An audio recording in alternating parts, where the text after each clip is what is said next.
Many times I forget things I wanted to remember. Other times I can't help but remember things I would really rather forget.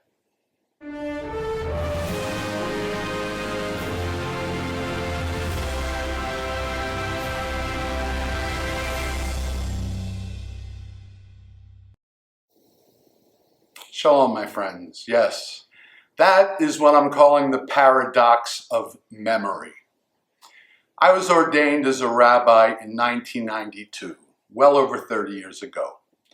But I was never one who kept a scrapbook or that sort of thing. I have rabbi friends who have kept count of how many weddings or funerals they've conducted, how many young men and women they have called to the Torah scroll as bar and bat mitzvah. I haven't kept track. But of those life cycle events, one stands out from the others, and that's funerals. Even if a couple comes to me as strangers to do their wedding, by the time the ceremony comes, we've gotten to know each other. A young bar mitzvah student works with me for about a year and also has me as a Sunday school teacher. So clearly, we know one another. But funerals can be different. I've done funerals for my family members, my friends, my congregants, acquaintances. But what makes funerals different is that I've also done them for people I never met during their lifetimes. They were simply not synagogue or Jewish community-minded people, but when they passed away, their families reached out to me to conduct their funeral services. And although in one way funerals are the same as the other life cycle events I mentioned, in that some I remember and some I don't, there are 5 funerals I cannot forget. Those were the times I had to bury children. I don't know if that is good or bad. I suppose it just is what it is. But I can tell you I would much rather remember the many happy ceremonies of various kinds that I have conducted than remember 5 of the most gut-wrenching, tragic days of my rabbinate. But I remember each of the 5, including an infant whose parents I never knew, never met. I buried that infant all alone except for the funeral director. The parents were too devastated to bring themselves to be there. I don't judge those parents in the least.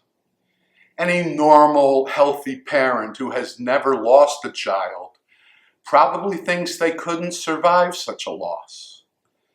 Some of the parents whose children I buried survived and lived normal, happy lives despite carrying a pain that is never far from rearing its head.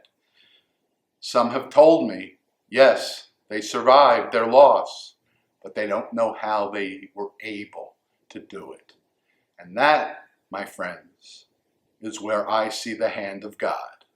Not in ordaining the death of a child, but helping parents survive the unsurvivable. As the psalmist said, God gives strength to his people. It has been said that an atheist is one with no invisible means of support. I'd like to challenge that idea. There's a story that says a visitor once came to the home of Nobel Prize winning physicist Niels Bohr and noticed a horseshoe hung above the front door.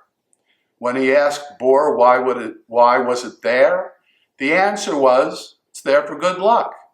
So the visitor asked incredulously if the professor believed horseshoes brought good luck, and Bohr said no. But he said, I'm told that they bring luck even to those who do not believe in them. That is my personal belief about God. I believe that God is a source of strength both to those who believe in God and those who do not. Obviously, not everyone will agree. Feel free to share your own thoughts in the comments box. And now that I am talking about boxes, please allow me to say that there is a link to patreon.com in the description box directly below the video. There you can support the work of this channel addressing the ultimate issues of life by becoming a patron for as little as $3 a month. Many thanks to those whose names are on the screen now who have already become patrons. And of course, a YouTube thumbs up helps. That's getting our videos in front of more people. Please hit that like button. And finally, to be notified every time a new video is released, subscribe to the channel and ring the bell icon after you click on my face, right over here, or watch my last video by clicking on its icon right over there. As ever, until next time, Shabbat Shalom.